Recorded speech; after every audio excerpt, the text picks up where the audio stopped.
वालेकुम। तो गाइस मैं आपको वेलकम करता हूँ अपनी इस ब्रांड न्यू वीडियो में। इसका आज का हमारा टॉपिक है एब्स्ट्रैक्ट नाउन। तो गाइस इस वीडियो के अंदर हम एब्स्ट्रैक्ट नाउन के बारे में जानेंगे।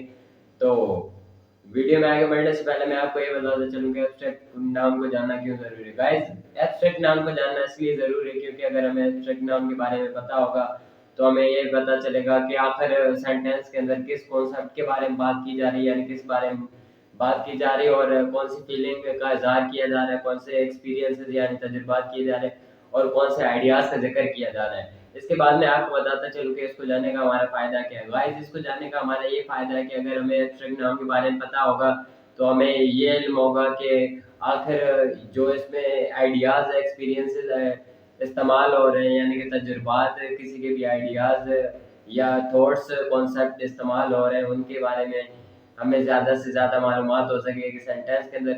और गाइस इसको पढ़ने का एक ही नुकसान है कि ये ना तो सिर्फ हम इन्हें कॉन्क्रीट कर सकते हैं, मतलब बना सकते हैं, ये जो होते हैं ये टचेबल भी नहीं हो सकते, ये ऐसी चीज़ें हो सकती हैं जिन्हें हम टच वगैरह भी नहीं कर सकते। तो गाइस चलते हैं वीडियो की तरफ बिना टाइम ज़ाया किए और जानते हैं कि एब्स्ट्रैक्ट नाउन क्या होता है। तो चलिए चलते हैं वीडियो की तरफ। चलिए गाइस जानते हैं कि आखिर एक एब्स्ट्रैक्ट नाउन क्या होता है, यानी what is an abstract noun. An abstract noun is used to refer to concepts, ideas, experiences, traits, feeling, or entities that can't be seen, heard, taste, smell, or touch. यानी कि abstract noun जो होता है वो इस्तेमाल होता है किसी के भी कॉन्सेप्ट को जाहिर करने के लिए या फिर किसी के भी आइडियाज को या तजुर्बात को या फिर ट्रेड्स को या फिर किसी की फीलिंग को, एंटिटीज को। और इसको हम देख नहीं सकते हैं, ना सुन सकते हैं और ना टेस्ट कर सकते हैं, ना स्मेल कर सकते हैं और उसके बाद ना हम इसे टच कर सकते हैं एब्स्ट्रैक्ट नाउन को।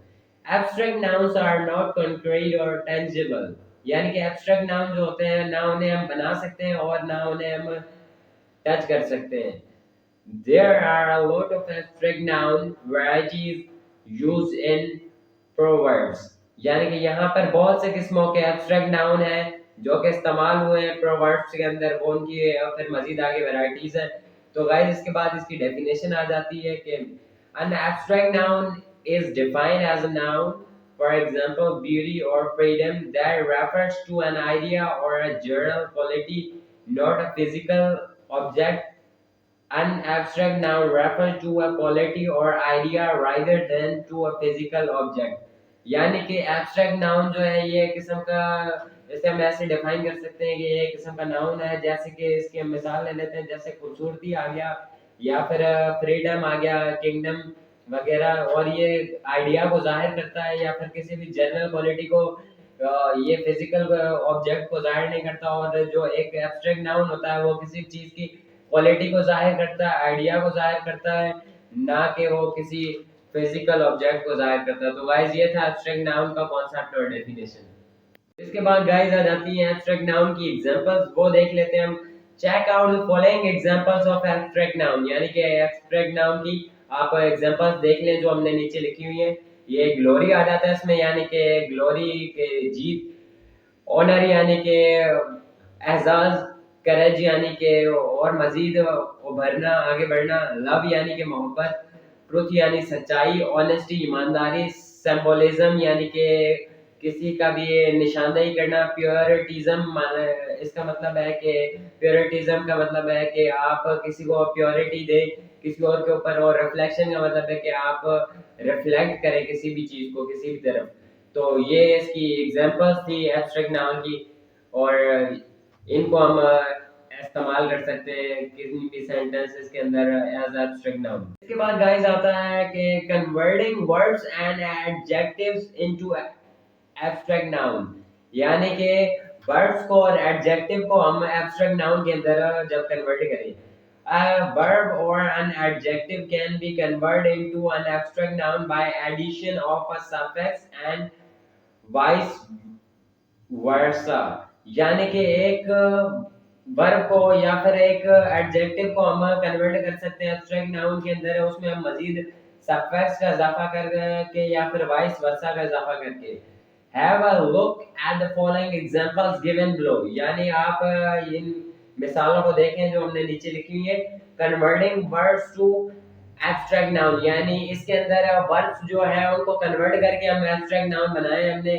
जैसे मूव है तो इसका एब्स्ट्रैक्ट नाउन हो जाएगा मूवमेंट, रिफ्लेक्ट है तो इसका एब्स्ट्रैक्ट नाउन हो जाएगा रिफ्लेक्शन, अपॉइंट है तो उसका हो जाएगा एब्स्ट्रैक्ट नाउन अपॉइंटमेंट, एंजॉय है तो उसका एब्स्ट्रैक्ट नाउन एंजॉयमेंट हो जाएगा, असाइन है तो उसका असाइनमेंट हो जाएगा एब्स्ट्रैक्ट नाउन, इन्फॉर्म है तो इंफॉर्मेशन हो जाएगा इसका एब्स्ट्रैक्ट नाउन, डिसाइड है तो उसका हो जाएगा डिसीजन एब्स्ट्रैक्ट नाउन। तो गाइस ये मूव था वर्ब, मतलब चलना, तो इसका मूवमेंट हो गया। फिर रिफ्लेक्ट था किसी भी चीज को रिफ्लेक्ट करना एक तरफ से दूसरी तरफ। फिर अपॉइंट था कि किसी को अपॉइंट करना, किसी को जॉब वगैरह ऑफर करना। एंजॉय करना किसी भी चीज को, या फिर असाइन करना किसी भी को भी असाइनमेंट वगैरह देना, या फिर इन्फॉर्म करना किसी को बताना, या फिर किसी चीज को डिसाइड करना यानी डिसीजन लेना। तो गाइस ये कुछ वर्ब्स थे, इनको हमने इनके एब्स्ट्रैक्ट नाउन में कन्वर्ट कर लिया। तो ये मूवमेंट बन गया मूव का, रिफ्लेक्ट का रिफ्लेक्शन बन गया, अपॉइंट का अपॉइंटमेंट बन गया, एंजॉय का एंजॉयमेंट बन गया, असाइन का असाइनमेंट बन गया, इन्फॉर्म का इन्फॉर्मेशन बन गया और डिसाइड का डिसीजन बन गया। तो ये थे वो वर्ड जिनको हमने एब्स्ट्रैक्ट नाउन के अंदर कन्वर्ट किया। इसके बाद गाइस आ जाते हैं converting adjectives to abstract noun, यानी कि एडजेक्टिव्स को हम एब्स्ट्रैक्ट नाउन के अंदर अगर कन्वर्ट करें तो जैसे ब्रीव है, ये एक एडजेक्टिव है तो उसका ब्रीवरी एब्स्ट्रैक्ट नाउन हो जाएगा। ट्रुथ है तो इसका हो जाएगा ट्रुथफुल, ऑनेस्ट है तो इसका ऑनेस्टी हो जाएगा, वीक है तो इसका वीकनेस हो जाएगा, हैप्पी है तो इसका हैप्पीनेस हो जाएगा, सैड है तो इसका सैडनेस हो जाएगा, मैड है तो इसका मैडनेस हो जाएगा, रिस्पॉन्स है तो इसका रिस्पॉन्सिबिलिटी हो जाएगा, पॉसिबल है तो इसका पॉसिबिलिटी हो जाएगा, और प्रोबेबल है तो इसका प्रोबेबिलिटी हो जाएगा। तो ये एडजेक्ट था इसका ब्रेव, यानी कि बहादुर, तो इसका ब्रेवरी हो गया यानी कि बहादुराना अंदाज। ट्रुथ था यानी सच्चाई, तो इसका हो गया ट्रुथफुल के सच्चा इंसान या है सच्चा दही। फिर ऑनेस्टी था यानी कि ईमानदार, तो फिर इसका हो गया ऑनेस्टी यानी कि ईमानदारी। वीक था यानी कि कम या कमजोर, फिर इसका हो गया वीकनेस यानी कि कमजोराना। फिर हैप्पी था यानी खुश, इसका हो गया हैप्पीनेस यानी खुशी। तो सैड था यानी गम, इसका हो गया सैडनेस यानी गमगीन। मैड था यानी पागल, मैडनेस हो गया पागल, पागलाना अंदाज। रिस्पॉन्सिबल था यानी कि आपके ऊपर ये रिस्पॉन्सिबल है आप इस चीज के, तो उसका रिस्पॉन्सिबिलिटी हो गया यानी किसी भी चीज की responsibility.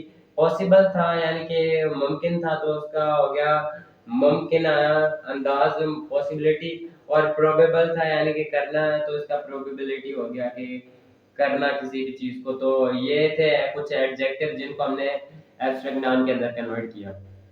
Some words can function both as noun and verb without any change in spelling. यानी कि कुछ ऐसे अल्फाज हैं जो कि फंक्शन करते हैं नाउन का भी और वर्ब का भी, उनमें ना तो कोई चेंजिंग आए उनके स्पेलिंग में और ना उन्हें के अंदर खुद कोई चेंजिंग आए। Here are some examples for you, यानी कि यहाँ पर हमने कुछ एग्जांपल्स लिखी हैं आपके लिए। ओके, जो ओके नाउन का भी काम करते हैं और वर्ब का भी काम करते हैं बिना कोई सी चेंजिंग के उनके स्पेलिंग वगैरह में। तो वो देख लेते हैं हम। जैसे यहाँ पर है aim as a verb you have to aim for the highest grade, यानी कि एम टारगेट एक वर्ब है, तो इसका हो गया कि आपके पास एम है आपका, या आपका टारगेट है कि आपने हाईएस्ट ग्रेड लेने, हाईएस्ट अचीव करना होगा। Aim as a noun what is your aim. फिर हम एम को यानी टारगेट को ऐसे नाउन के अंदर इस्तेमाल कर सकते हैं कि हम कहें कि आपका टारगेट क्या है, यानी आपका एम क्या है, व्हाट इज योर एम। फिर battle as a verb, Sana had to battle hard to stay in the shape, यानी कि सना को बैटल यानी कि मेहनत करनी पड़ेगी और सख्त शेप के अंदर रहने के लिए। और फिर है बैटल एज अ नाउन, यानी बैटल को अगर हम नाउन लें तो do you have know who win the battle, यानी कि क्या आपको पता है कि मुकाबला जो था वो किसने जीता। फिर इसके बाद play as a verb, the children are playing outdoor games, यानी बच्चे खेल रहे हैं स्पोर्ट्स या गेम्स खेल रहे हैं वो। प्ले एज अ नाउन, जब हम प्ले को एज अ नाउन इस्तेमाल करेंगे तो ये हो जाएगा the Shakespearean play was perform by young artist, यानी कि जो शेक्सपियर का नॉवल था उसको परफॉर्म किया यंग जो आर्टिस्ट थे यानी अदाकार थे जो नए आए हुए थे, उन्होंने प्ले किया। तो गाइस ये था इसके अल्फाज थे कुछ जो कि नाउन का और वर्ब का फंक्शन करते हैं, इनमें बिना कहीं चेंजिंग आए हुए। तो उम्मीद करता हूँ कि आपको समझ में आया होगा। ये थी हमारी आज की वीडियो, उम्मीद करते हैं कि आपको समझ में आया होगा। और गाइस अगर आपको समझ में नहीं आया तो आप हमें कमेंट करें इसी वीडियो के नीचे, या फिर अगर आपको किसी और टॉपिक से रिलेटेड वीडियो वगैरह चाहिए तो उसके लिए भी आप हमें कमेंट करें। इंशाल्लाह हम उसके मुताबिक भी अगली वीडियो बनाएंगे। तो गाइस अब तक के लिए इतना ही। जाते जाते मैं यही कहना चाहूंगा कि अगर आपको मेरी वीडियो पसंद आई तो मेरी वीडियो को लाइक कर दें, चैनल को सब्सक्राइब कर दें और बेल आइकन को ऑन कर दें, ताकि हम रोज मिलते रहे और मेरी नई आने वाली वीडियो आप तक बर वक्त पहुंच सके। तो गाइस अब तक के लिए इतना ही, अपना ख्याल रखिएगा। अल्लाह हाफिज।